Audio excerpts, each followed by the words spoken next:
అందరికీ నమస్కారం. శ్రీ వరలక్ష్మి అమ్మవారి అనుగ్రహం మీ అందరి కుటుంబాలపై ఎల్లప్పుడూ ఉండాలని మనస్ఫూర్తిగా కోరుకుంటున్నాను. వరలక్ష్మి వ్రతం పూర్తయిన తర్వాత చాలా మందికి ఒకే సందేహం ఉంటుంది. పీఠాన్ని ఎప్పుడు కదపాలి? కలశం మీద పెట్టిన కొబ్బరికాయను, జాకెటి ముక్కను ఏం చేయాలి? కలశం క్రింద బియ్యాన్ని, కలశంలోని నీళ్లను ఏమి చేయాలి? పసుపు గణపతిని ఏం చేయాలి? ఈ విషయాల్లో చిన్న పొరపాటు కూడా చేయకుండా పూజ పూర్తయిన తర్వాత పాటించాల్సిన విధానం ఏమిటో ఈ వీడియోలో తెలుసుకుందాం. ఈ వీడియో మీకు ఉపయోగకరంగా అనిపిస్తే ముందుగా సబ్స్క్రైబ్ చేసి ఒక లైక్ కొట్టండి. జై భవానీ అని కామెంట్లో రాయండి. వరలక్ష్మి వ్రతం చేసిన మరుసటి రోజు అంటే శనివారం కలియుగ దైవమైన శ్రీ వెంకటేశ్వర స్వామికి అత్యంత ప్రీతికరమైన రోజు. అయితే నిన్న వరలక్ష్మి వ్రతం చేసుకున్న వారు ఈ రోజు ఖచ్చితంగా ఇంట్లో పూజ చేసుకోవాలి. ఎందుకంటే వరలక్ష్మీదేవి స్వయాన విష్ణుమూర్తి భార్య.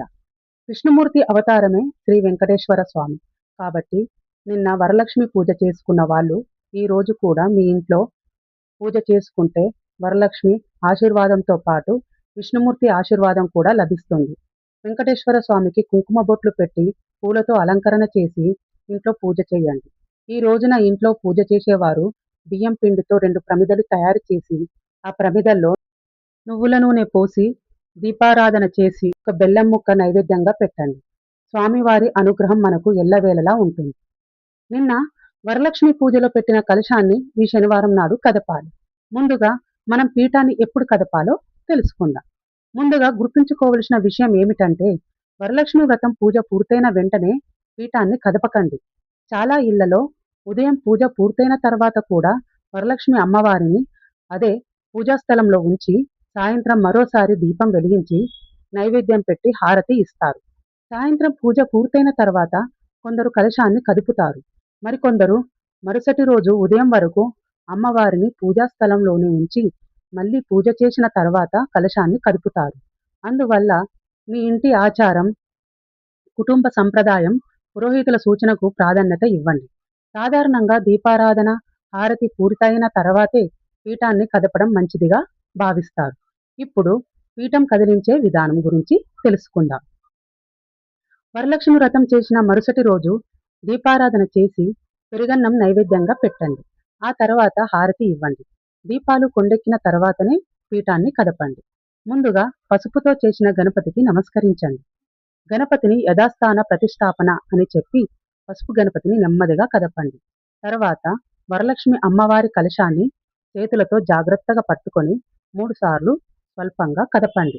ఆ తర్వాత మండపాన్ని, అలంకరణను నెమ్మదిగా తొలగించండి.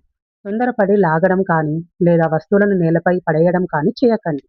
తర్వాత కలశంలోని నీటిని ఏం చేయాలో తెలుసుకుందాం. కలశంలోని నీటిని పవిత్రమైన తీర్థంగా భావిస్తారు. కలశంలోని నీటిని ఇల్లంతా చిలకరించుకోవాలి. కొంత నీటిని ఇంట్లోని కుటుంబ సభ్యులపై చల్లుకోవచ్చు. మిగిలిన నీటిని శుభ్రమైన మొక్కకు పోయవచ్చు. పొలం ఉంటే ఆ నీటిని పొలంలో కూడా చల్లుకోవచ్చు. అంతేకాని ఆ నీటిని వృధాగా డ్రైన్లో పోయకుండా భక్తిభావంతో ఉపయోగించడం మంచిది. తర్వాత కొబ్బరికాయను ఏం చేయాలి అనే సందేహం చాలా మందికి ఉంటుంది.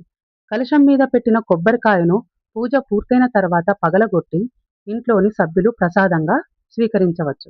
లేకపోతే ఈ కొబ్బరితో ఏదైనా తీపి పదార్థాన్ని తయారు చేసుకోవచ్చు. అంతేకాని చట్నీలోకి వాడకూడదు. అది పీచు తీయని కొబ్బరికాయ లేదా పచ్చి కొబ్బరికాయ అయితే మీ ఇంటి ఆచారం ప్రకారం ఎర్రటి వస్త్రంలో చుట్టి ఇంటి గుమ్మానికి లేదా దుకాణంలో కట్టుకోవచ్చు. అయితే కొబ్బరికాయ విషయంలో ప్రతి ఇంటిలో ఒక్కో సంప్రదాయం ఉండవచ్చు. కాబట్టి మీ కుటుంబ ఆచారాన్ని తప్పక పరిగణలోకి తీసుకోండి. పసుపు గణపతిని ఏం చేయాలి, ఎలా ఉపయోగించాలి? పసుపు గణపతిని ముత్తైదువులు భక్తిభావంతో మంగళసూత్రానికి, నుదుటికి లేదా ముఖానికి రాసుకోవచ్చు. ఇది సౌభాగ్యానికి, మాంగళ్యానికి చిహ్నంగా భావిస్తారు. కాళ్లకు మాత్రం ఎట్టి పరిస్థితుల్లోనూ రాసుకోకూడదు. కలశం కింద ఉన్న బియ్యాన్ని ఏం చేయాలి? కలశం కింద ఉంచిన బియ్యాన్ని పారేయకండి. ఆ బియ్యాన్ని బ్రాహ్మణుడికి దానం చేయవచ్చు. లేకపోతే ఆ బియ్యంతో బెల్లం పొంగలి లేదా తీపి ప్రసాదం తయారు చేసి ఆ తర్వాత ఇంట్లోని వారందరూ ప్రసాదంగా స్వీకరించవచ్చు. ఇంకా ఈ బియ్యాన్ని ఇంట్లో వండే అన్నంలో కూడా ఉపయోగించవచ్చు. ఇలా చేస్తే పూజలో ఉపయోగించిన బియ్యానికి గౌరవం ఇచ్చినట్లవుతుంది. కలశం మీద పెట్టిన జాకెట్ ముక్కను మీరు కుట్టించుకోవచ్చు లేదా మీ బీరువాలో పెట్టుకోండి. పూజలో ఉపయోగించిన పువ్వులను ఏం చేయాలి?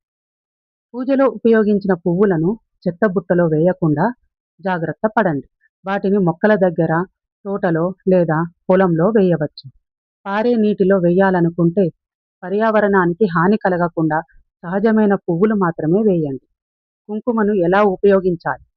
వరలక్ష్మి అమ్మవారికి సమర్పించిన కుంకుమను ప్రతిరోజు నుదుటిపై ధరించవచ్చు. దానిని పవిత్రంగా భావించి పూజా గదిలో శుభ్రమైన డబ్బాలో భద్రపరచండి. కలశం లోపల ఉంచిన నాణెంను మాత్రం ఇతరులకు ఇవ్వకుండా మీ పూజా గదిలో లేదా బీరువాలో భద్రపరచడం కొన్ని ఇళ్లలో ఆచారంగా ఉంటుంది.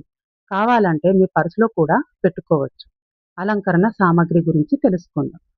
అమ్మవారి అలంకరణలో ఉపయోగించిన వస్త్రాలు, నగలు, పూలమాలలు, పూజా సామాగ్రిని శుభ్రంగా తీసి భద్రపరచండి. వచ్చే సంవత్సరం వరలక్ష్మి వ్రతానికి వాటిని మళ్ళీ ఉపయోగించుకోవచ్చు. ఒక విషయం గుర్తుంచుకోండి, పూజా విధానం అనేది ప్రాంతం, కుటుంబ సంప్రదాయం, వంశాచారం ఆధారంగా మారవచ్చు. కాబట్టి సందేహం ఉంటే మీ ఇంటి పెద్దలను లేదా పురోహితులను సంప్రదించండి. వరలక్ష్మి అమ్మవారి కృప మీ ఇంట్లో ఐశ్వర్యం, ఆరోగ్యం, సౌభాగ్యం, సంతోషాన్ని నింపాలి. ఈ సమాచారం మీకు ఉపయోగపడితే ఈ వీడియోకు లైక్ కొట్టి సబ్స్క్రైబ్ చేయండి. మీ కుటుంబ సభ్యులకు షేర్ చేయండి. మీ ఇంట్లో కలశాన్ని సాయంత్రం కదుపుతారా లేక మరుసటి రోజు ఉదయం కదుపుతారా అనే విషయాన్ని కామెంట్లో తెలుపగలరు. జై భవాని.